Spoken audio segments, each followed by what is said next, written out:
Hello, my name is Bengisu Cagiltay, and I'm a PhD candidate at the University of Wisconsin-Madison. In this talk, I'll be presenting our work on proposing a family-centered framework in HRI. For some context, in my research, I'm interested in exploring how robots embedded into homes can enable family connections by facilitating shared activities. To do this, we develop design requirements for social robots and study how children and families interact with technology. However, when you put a robot into family homes, we quickly realize how complex and dynamic of an environment it is.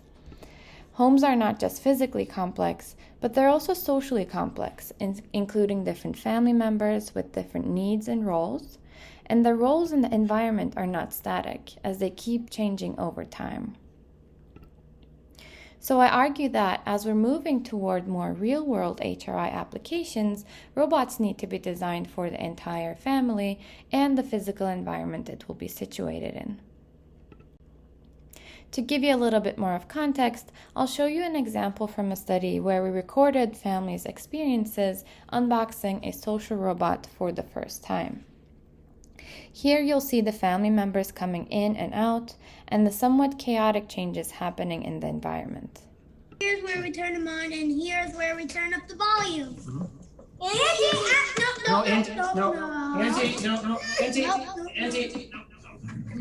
Stop.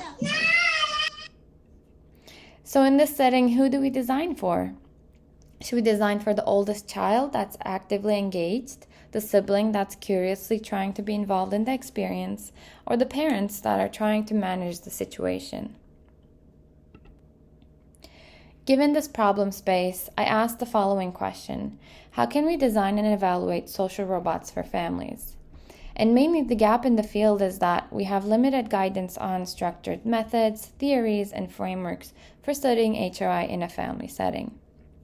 And that's what I propose today, a framework that will help serve as first step for thinking about family-robot interactions. To explore the space, we conducted a literature review following the PRISMA method, and we reviewed papers that focus on the term social robots for families and children. You can find the details on these in the paper, and I won't be going into that today.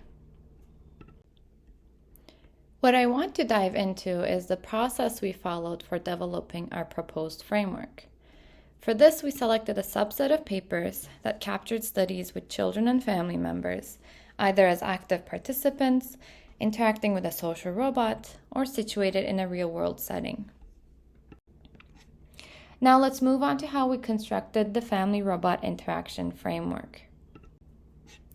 For this, we followed a deductive approach to leverage existing family theories. This construction includes three core systems. First, the family system. Second, the robot system. And third, the contextual system. To construct these, we first applied family systems theory from Bowen. This theory argues that families are complex and connected systems of individuals, each with their own unique roles, needs, and relationships.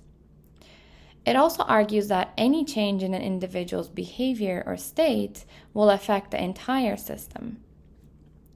And expanding on this perspective, we propose that a social robot embedded into the home can be connected to the family system as well, and robots will have their own roles, goals, and processes.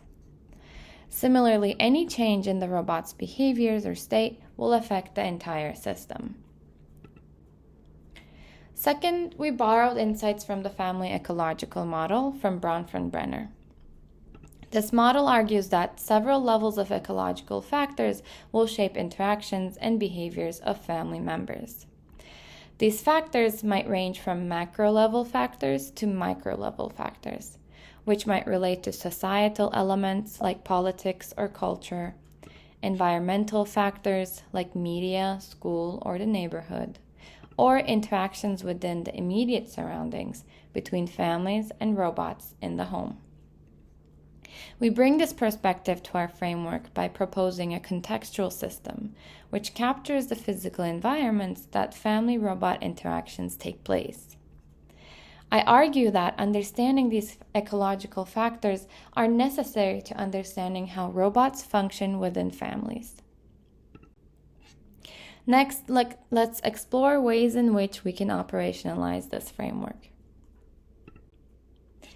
We believe that our framework can serve two key use cases. First, understanding existing family-robot interaction applications, and second, designing for future applications within family-robot interactions. For this first use case, we leveraged a literature review that we presented earlier, and we explored how prior work instantiates our framework. As a way to understand family-robot interactions, we grouped the papers in two core categories. First, papers that show evidence on how changes in the family system can influence the robot system. And second, how changes in the robot system can influence the family system. And today I'll refer to 6 examples that we used to inform the framework, but you can find a more comprehensive list in the paper. Let's put these papers in the context of our framework. For example, these studies took place in various contexts like the home, hospital, museum, or a playroom. From these studies, we identified several family characteristics. For example, changes in family routines, changes in children's health conditions, and parents' STEM backgrounds. Some robot characteristics we identified were emotion expressions, nonverbal communication styles, and the ability to support long-distance connections through play. By identifying and understanding these characteristics, we can inform the design of social robots and further design robot interactions that can support family life. Now let's take this family representation to envision the design of future applications for family robot interactions. On the left, we see siblings having a conversation with the robot, where the older sibling seems to be disengaged. On the right, we see a child, parent, and grandparent playing a board game facilitated by a robot. In this case, perhaps we can explore how a robot can notice engagement levels among siblings and design for proactively inviting less engaged siblings into the interaction. Or we can design robot-facilitated activities that can afford to transition across more age-appropriate actions for children, parents, and grandparents. Overall, our framework can serve as a way to explore relevant factors and characteristics that might impact how robots function within families and support our process of making more informed decisions when designing robots for families. That wraps up my talk for today, but I'm curious to hear if you have any ideas how we could expand, modify, or apply this framework. I would love to chat more. Please feel free to reach out to me. Thank you for listening.